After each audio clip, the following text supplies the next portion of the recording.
All right, we are ready for Genesis 44. This is where we are in our outline of Genesis. We are in the descent into Egypt, which will carry us all the way through chapter 50, which is the ending of the next week. We're in the patriarchal history, dealing with the period of Joseph and the descent into Egypt, and we'll talk about that in a moment. We have a lot of chapters to review, so let's review these chapters. And then we'll talk about what we accomplished in doing that, and then we'll get underway with 44, 47. Chapter 1 is about what? 6 days of creation. Chapter 2, Adam in the garden. Chapter 3, Adam and Eve sinned. 4, Cain and Abel. 5, genealogy from Adam to Noah. 6, 7, and how far do we go with a unit of chapters? Through 9, 6 through 9. 6 is reason in preparation for the flood. Good. Chapter 7. Let it set up. Chapter 8. Noah come out of the ark. Comes out of the ark. Chapter 9.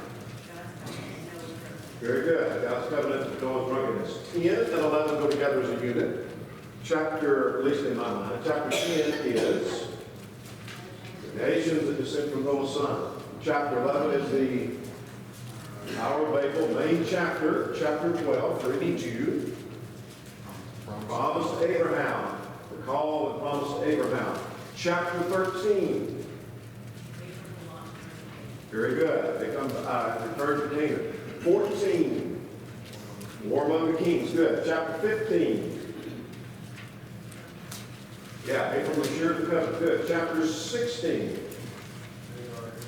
Hagar and Ishmael, but have gone out. Chapter 17, another major chapter, bringing Jude. Circumcision, given as a covenant sign. Chapter 18. 3-man visit, 2 announcements. Yeah, 3-man visit with 2 announcements. One of the announcements was about what happens in chapter 19, which was destruction of Sodom and Gomorrah. 20 now. Biblical text Sarah, that's where Abraham lied during chapter 21. Birth of Isaac, good. Chapter 22. Offering of Isaac, chapter 23. Sarah's death and her burial, 24. Rebecca found of Isaac, 25.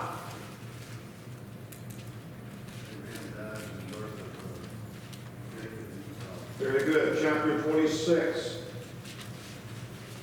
Isaac and Abimelech, good. Yes, different Abimelech, but nonetheless. Chapter 27. Jacob is blessed instead of Esau. 28. It's pretty hard to remember it. Jacob's dream. Chapter 29. Leah and Rachel. 30. We're getting closer now. Chapter 30. Yes, Jacob's sons and prosperity. 31. Yeah, he feeds from Lincoln. Good. Chapter 32.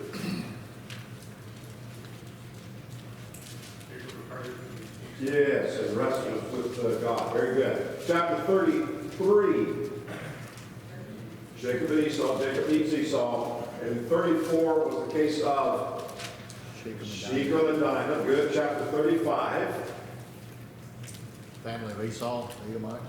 All right. That's chapter 36. 35 was Jacob at Bethel and the death of Rachel and Isaac. Chapter 37, turning point. Joseph was sold into Egypt. And then we have chapter 39, which tells the story of why they need to get out of Canaan and go to Egypt. And this is the story primarily of Judah and Tamar. Yes. Chapter 39 now. He was sold to Potiphar, he was tempted. And then we have 40. Yeah, Butler and the Baker's dreams. And chapter 41. Pharaoh's dreams. 42.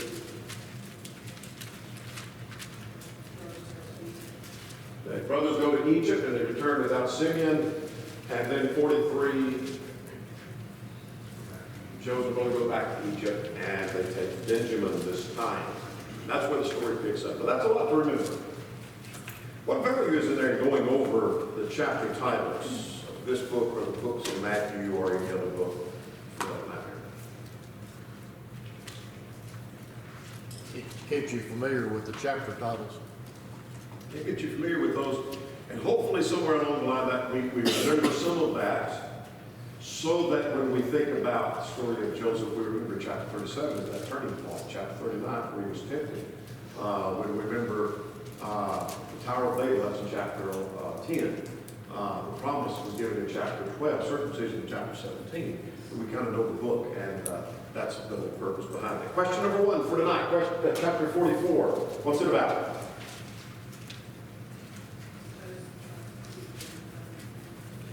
Yes, Joseph seeks to keep Benjamin there in Egypt. Question number 2. We'll come back to the rest of question 1 later. Why did Joseph have a silver cup put in Benjamin's sack?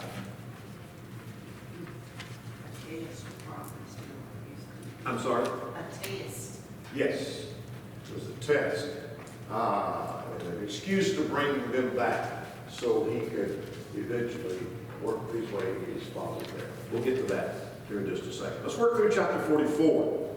Now, chapter 44 picks up on the heels of what just happened in 43, and that is Joseph has his brothers come to his house for a feast, and he gets ready to send them off and send them away. Now, remember chapter 42, this was last week's study, and in verse 15, that he was testing his brothers.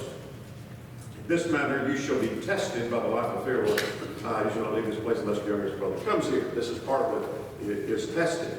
So what's he looking for? Well, he knows who they are, but they don't know that, number 1. And at this juncture, they do before the lesson is through. But they don't know that he knows that. So his disguise is, I'm testing you to see if you are a spy or not, because he accused them of being spies. That was a way to hold them for a little bit and hold Simeon. Let me find out if this is true. You need to go back and bring your youngest brother back, so I know whether or not you're telling the truth about that. But it also seems that he's doing some testing from the standpoint, has the character of his brothers changed? They're quite rough characters, weren't they? They wanted to kill him, number 1. Remember that? They sold him. They lied to their father. So they had been highly influenced by the Canaanite culture. And so part of the test seems to me that he's trying to test his brothers. Has their character changed? And so we'll say more about that when we get down to verses 7 to 13 here in just a moment. So let's start with verses 1 to 5. Joseph has his cup put in Benjamin's sack and commanded the steward to follow them.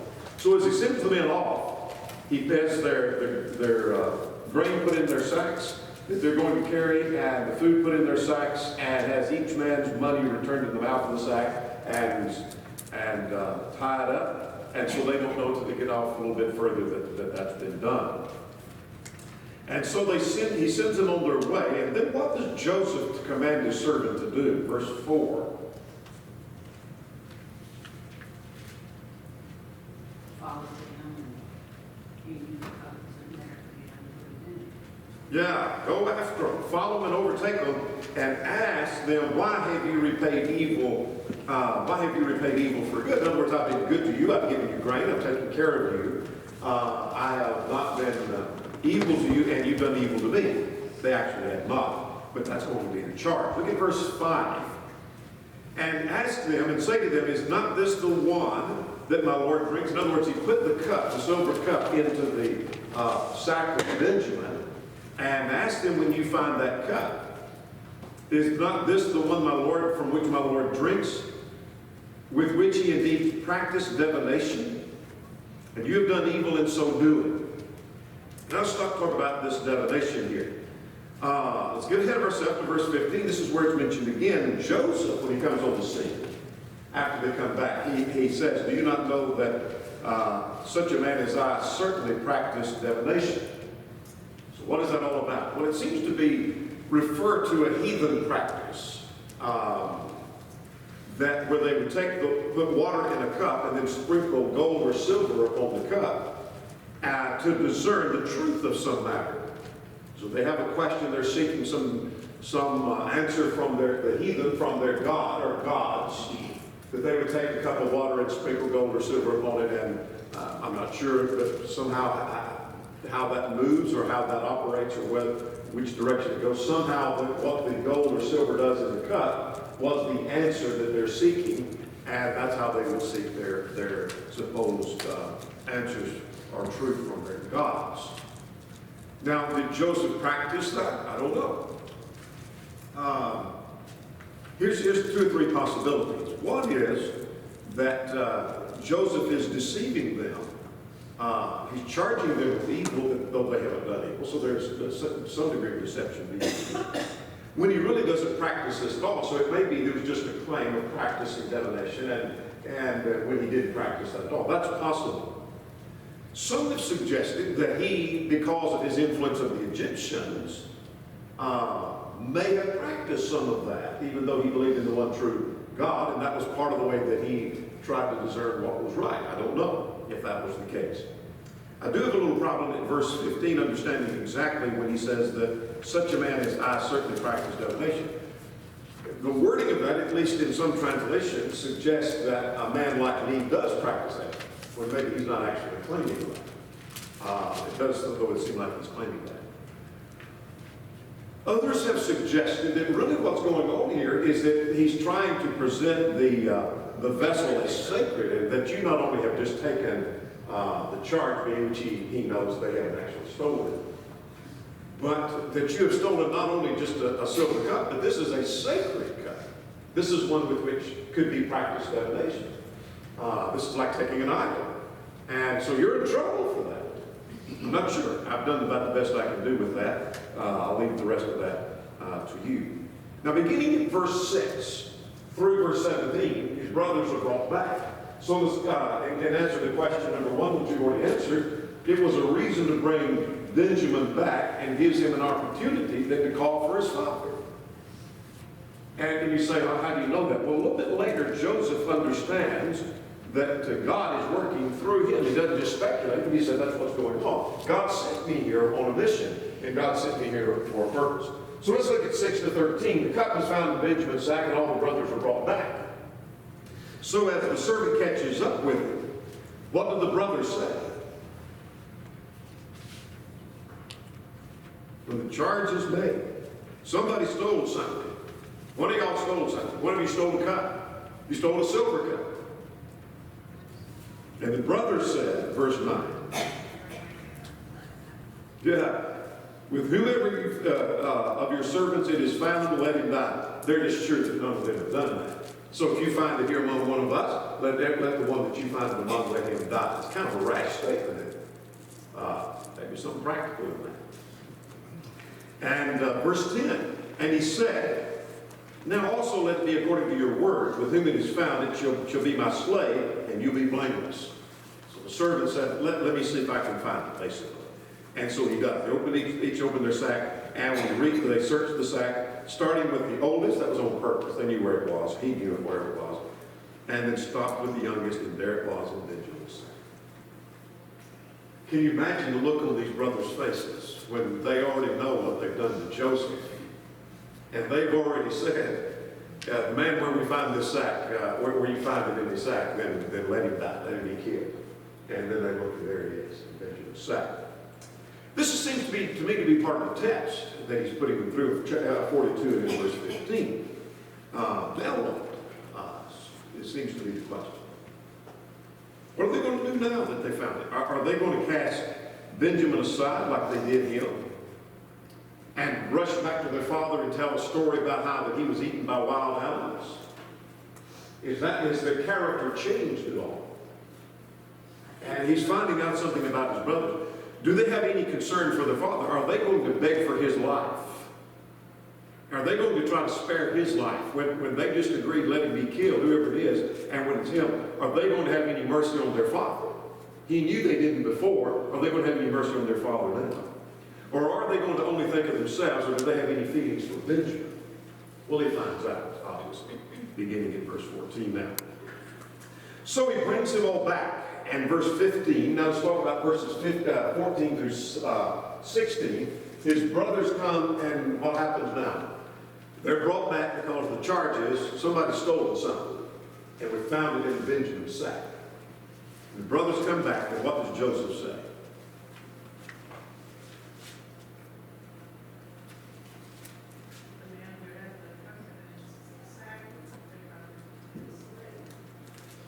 Yeah, let him be the slave.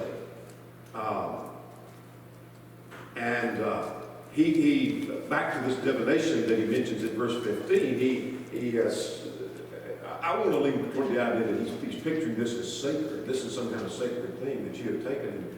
This is a deep offense to us Egyptians, that you would take this divination cup. It's like taking our idols.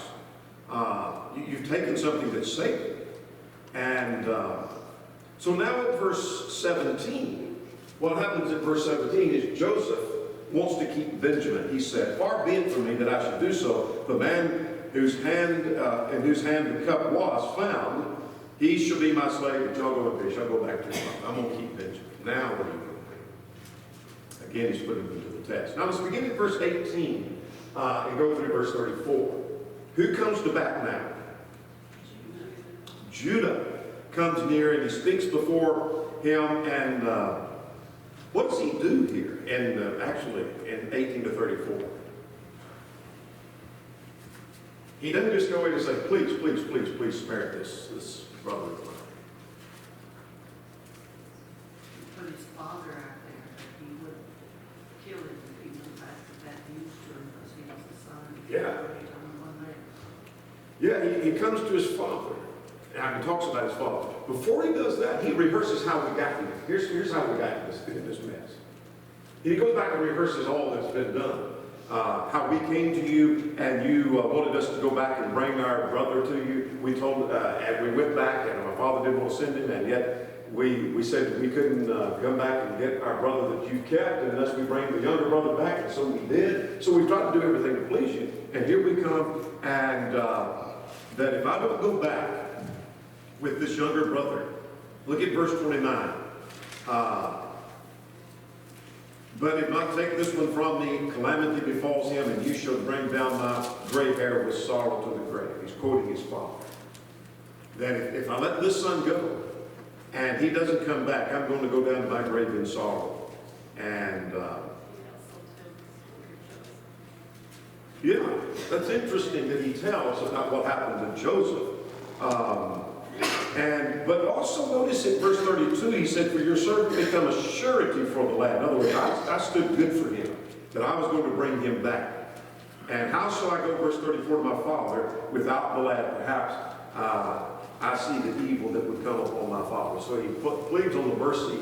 Look what's going to happen to our father if I don't take the young lad back. So now, that's the story of chapter 44. Let's go back to some questions here for a moment before we leave chapter 44. And go down to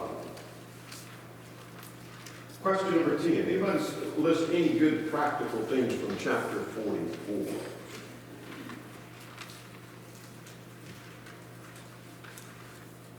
There's obviously some in 45. Don't make rash promises. Yeah, don't make rash promises. That's the one thing I see in verse 9 is rash statements. Think about what you say before you say it, because it could come back to bite you. And it does with these brothers. You know, boldly proclaiming, that sounds like Peter kind of. But whoever you find out among us, let you can kill him, because we know he's not here. Well, lo and behold, it's found in the sack. Anything else from 44? Questions, comments, practical themes? Does it make sense how he's putting his brothers to the test? He's going to find out if they've changed or not by putting them to the test with Benjamin. Because if they haven't changed and softened a little bit since they sold him, they'll just let Benjamin go, and they'll go back to their father. Because they didn't care much about their father when they lied to him, they're not going to care much about killing him with the sad story. And so they do seem to have changed, at least in my understanding. It seems like they've softened a little bit. They do care about their father. They didn't seem to before. They care about the younger brother. They didn't seem to care about that before. They seem to have changed some. Donnie, if they haven't changed, he brings them in, they are associated with him, they're still evil and wicked, There's going to be some problems, absolutely. It's okay to test people's motives. I'm sorry. It's okay to test people's motives before you reveal everything. Yeah, he hasn't revealed who he is yet. He's going to, but he hasn't yet.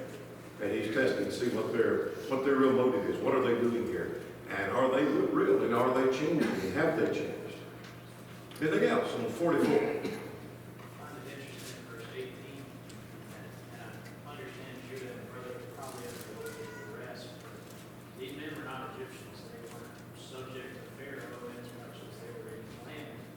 That was the only way in which they're subject to him, but the way Judah speaks to him is with reverence and respect. So he could be read as if he's buttering him up, but really it shows a lot of respect.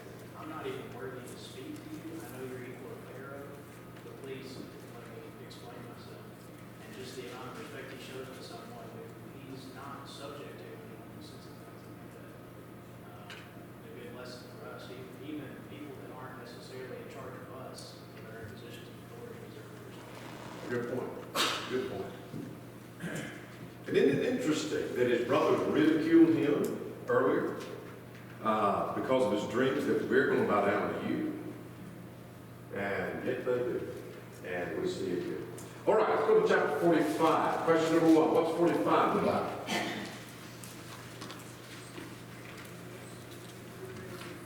Yeah, he reveals himself and sends for his fathers. Two major things happen in the chapter. Joseph reveals himself to his brothers, and then the rest of it is his brothers are sent back to get Jacob. And so let's work through 45, but let's get a question or two out of the way. Question number 3. What you see in chapter 45, it suggests God was working out his plan to bring Joseph to Egypt and then bring his brothers there.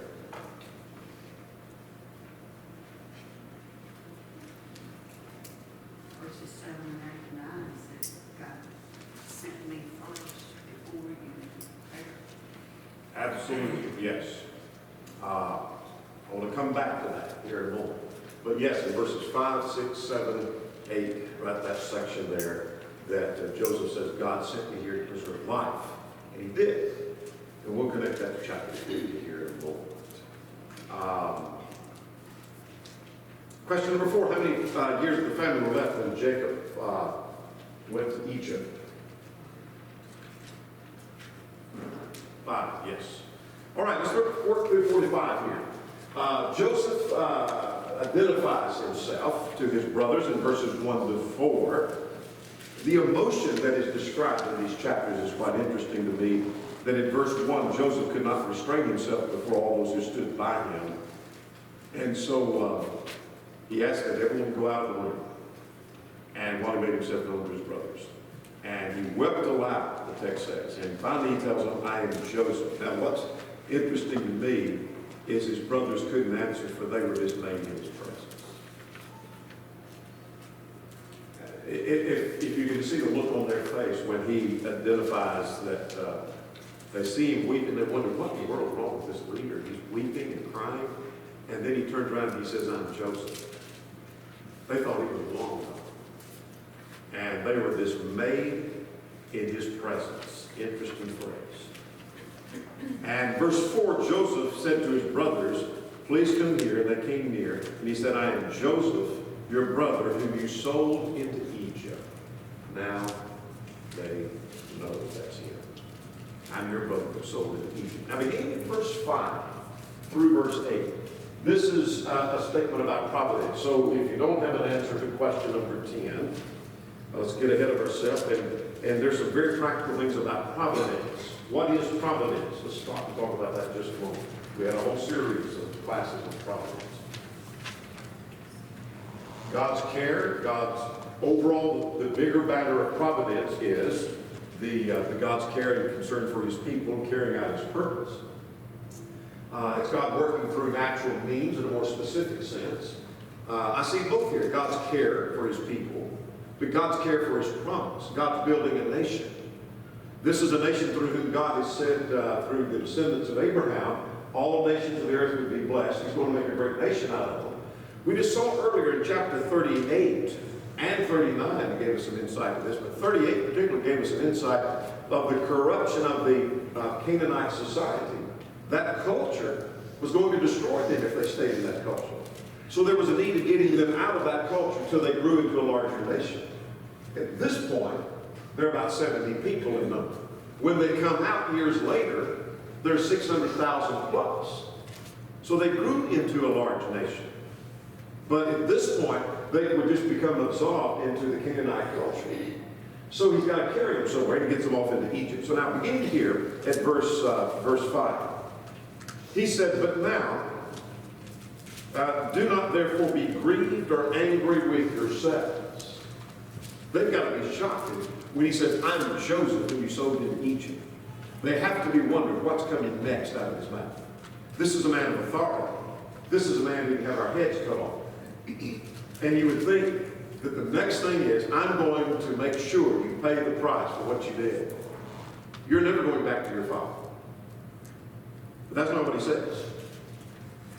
He says, "Do not be grieved or angry with yourselves because you sold me here, for God sent me before you to preserve life." It's been 2 years of famine, there's still 5 that remain, and God has sent me, verse 7, to preserve posterity. The footnote will say remnant for you in the earth. In other words, God sent me here to save our people. God sent me here to preserve our family and our nation, and to save our lives by great deliverance.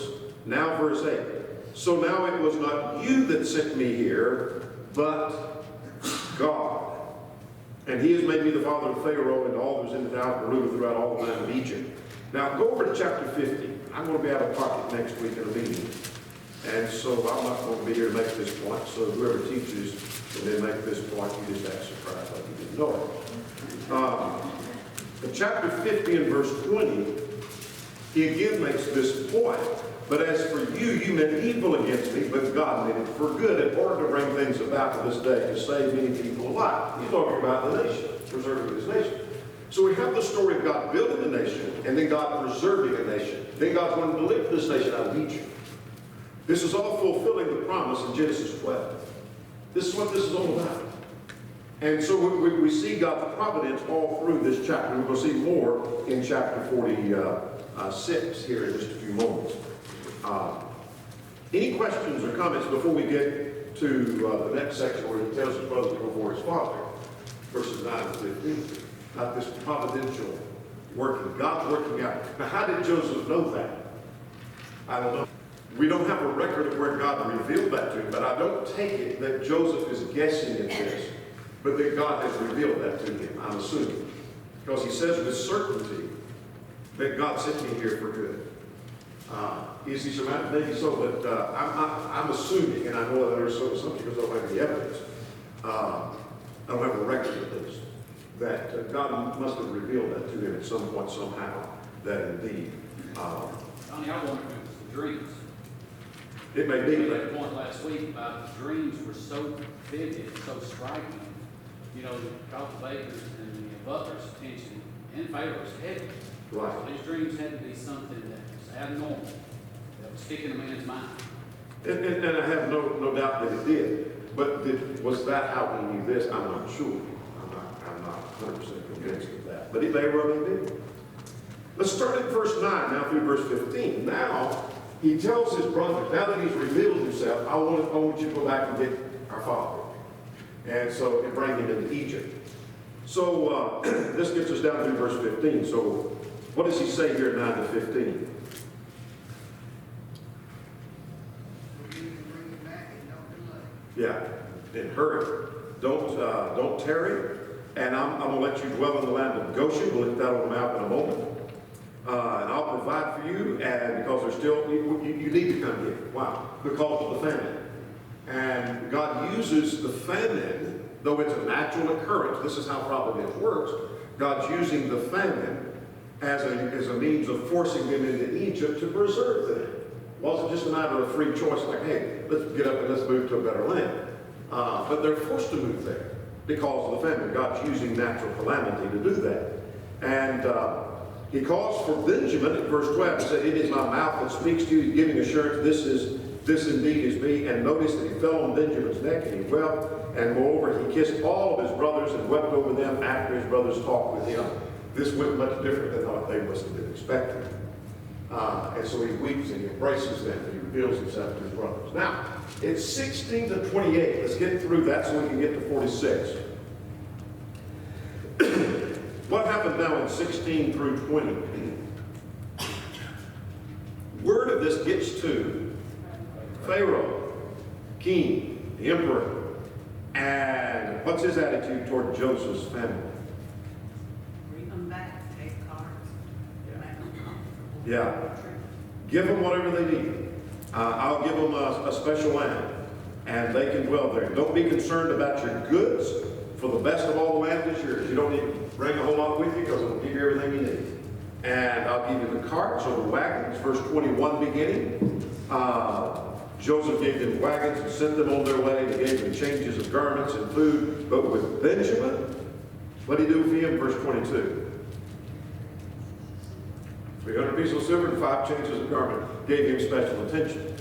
I'm wondering at times, and some commentators have hinted at this, though the text doesn't tell us this, and so, this is some conjecture. But what's he testing them? How are they going to treat Benjamin in the sense that he's favored, like I was favored by my father? Are they going to resent him? And he's done that a couple of times already.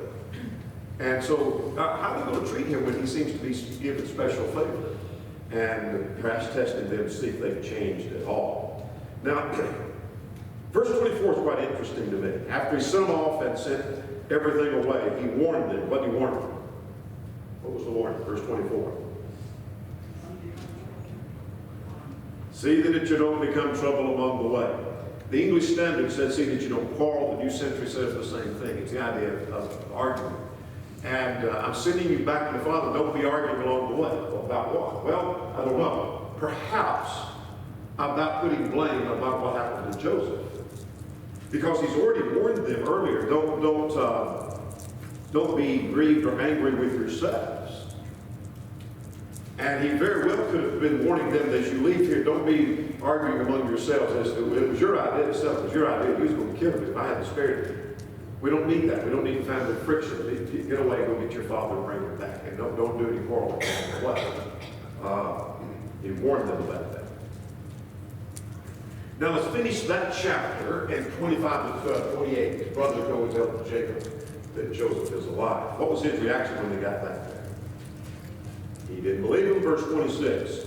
And they told about the words, and then what was the convincing thing?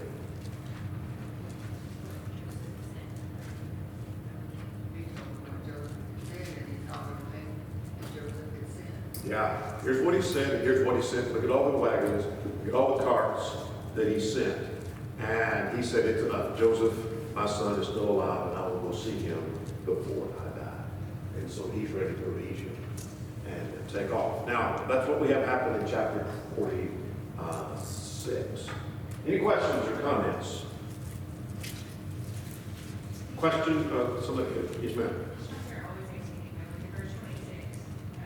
The beginning of all this, when Joseph was sold, when Israel was shown the garment with blood on it, he took that fact and assumed that the truth was that his son had died and lived his whole life believing that. And then at this time, they present him with the actual truth, and he doesn't believe that at first either.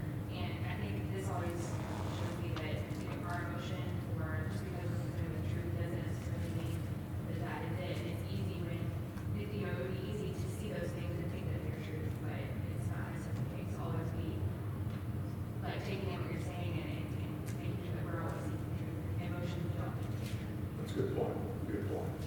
Very good point. Question number 10. Any practical themes that you see in 45? Providence is one obvious thing. 2, verse 5. If that's not a picture of forgiveness, then I don't understand. If anybody had any reason to want to retaliate against his brothers, Joseph had every reason. These were the boys that wanted to kill him. They wanted to sell him, and they did. And they lied about what happened to him. He had every reason to be angry with them and take revenge on them. But he says, no, take it out on yourselves. God did this for good, and I was used for a good purpose. A picture of forgiveness. Now, if Joseph could forgive his brothers of that, then I can forgive someone who's done me wrong. Chapter 45 and in verse 27, good news revives people. It's a good practical thing to learn. Joseph, the spirit of Jacob, their father, was revived. He perked up. He's excited now because he's got this news. All right, chapter 46 is about Jacob and his family traveled to Egypt, and answered question 1c. Don't have that. Jacob and his family traveled to Egypt. Three things happen in this chapter. 1 to 7, Jacob's journey to Egypt.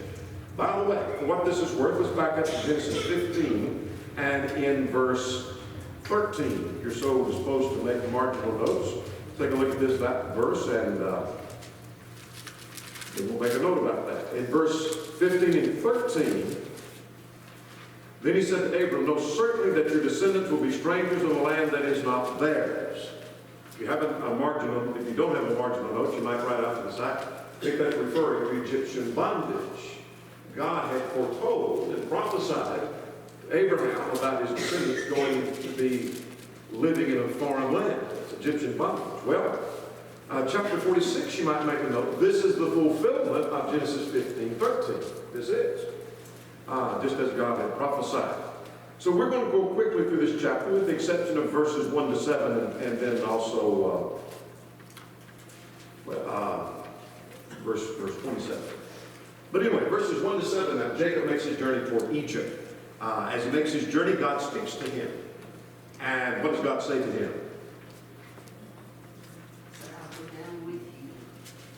I'm- Bring you back to this land that you're living. Absolutely. I'm going with you now, and I'm going to bring you back. You're just going to be there for temporary. That's in harmony with what Genesis 15 had said. And I will make you a great nation there. God's preserving a nation. This is all about him for whom the Messiah is going to come. But there's no indication that they understand fully all that's going on, but that's what God's doing, is working out his plan. So he and his sons and his daughters and his sons, they take off and they go down with him to Egypt. Now, verse 8 through verse 27 is a list of the families that went. And we come up with, at the end, all the persons of the house of Jacob that went to Egypt were 70. Well, there are three Old Testament passages that talk about the number being 70.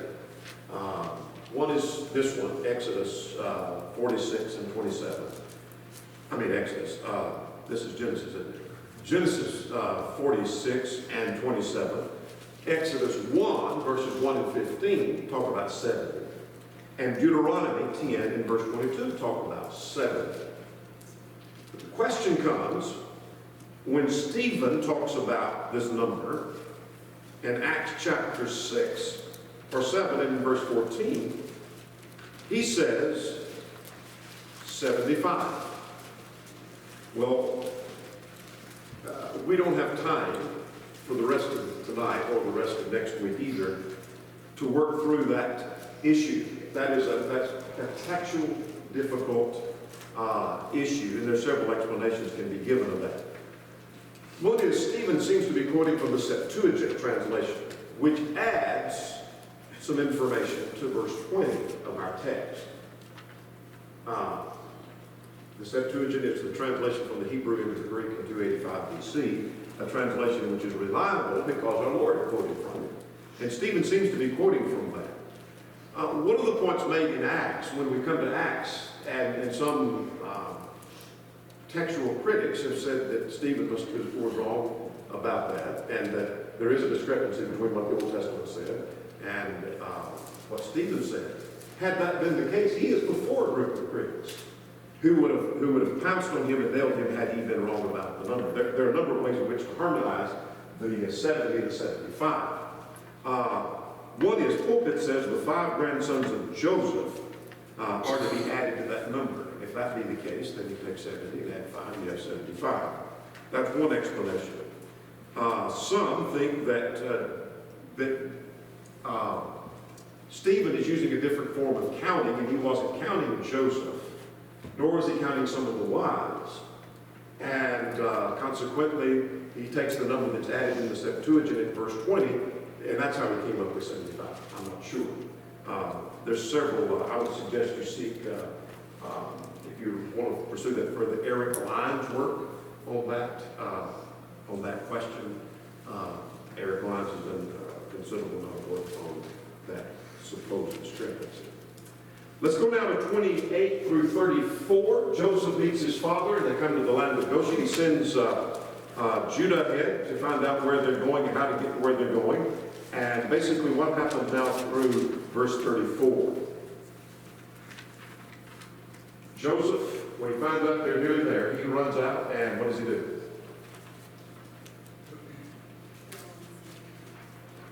And he wept a good while. Would you like to be a witness for that meeting? When he sees his father embraces the son he thought was dead years ago. And Jacob is now ready to die because I've seen your face. Well, he lived 17 more years, but he's lived what he wanted to see at this point. Now, he warns his brothers when Pharaoh asks, or his people ask what you do for a living and what's your occupation, you're going to tell them you are shepherds. And here's an interesting statement. For every shepherd is an abomination to the Egyptians. Sounds like the wrong thing. Well, if they don't like shepherds, why would we want to tell them that? Well, the Egyptians had class or caste of people. The shepherds were on the low rung of things. Pulpit observes that the Egyptians were agricultural people and had a disdain for those that dealt with animals, thinking they were lower, and they killed some animals that would have been sacred to the Egyptians. But now this is part of God's providence, again, working this out. If those that are shepherds are repulsive to the Egyptians, what are the Egyptians going to do? Stay away from them. That's exactly what's needed for this to grow into a great nation. So there is no chance, if they live off to in a section of Egypt by themselves, taken well care of, but they don't intermingle with the Egyptian society, they're not going to be corrupted by the Egyptian society like they were being corrupted by the Canaanite society. So this is not just an interesting statement. This is a statement of how God separated them from the Egyptians till they grew into a great nation. So in interest of time, we're about done. Let's go to 47 and quickly get 47. Pharaoh comes and he blesses them, and Jacob blesses Pharaoh, and he asks Jacob how old he is. Well, I'm 130 years old. But I'm getting down to verse 11. He told them they could have this land, which is in Goshen, and they could live in Ramses. This section right here that you see is blown up right here, and we'll zoom in a little closer. Ramses is right there, as you can tell, right here in this land of Goshen. And so they kind of stayed off to themselves, and they're given this land, and that's where they're going to thrive and become a great nation. Now, beginning at verse 13 through verse 26, let's just quickly get back. Joseph dealt with the famine. How did he do that? There's famine in the land, and people are running out of food. So he has people, they bring him money. And when the money's all gone, he takes their livestock. When the livestock's all gone, he takes the land. So at the end of the famine, the government basically owns all the land, has all the livestock and all the money. And he's done well in taking care of Pharaoh. Even installed a 20% tax on the grain that they had. And then finally, at the end of the chapter, Joseph made a promise to his father that I will take your bones back into the land of Canaan. And that promise was kept. All right, chapter 48 to the end of the book next time.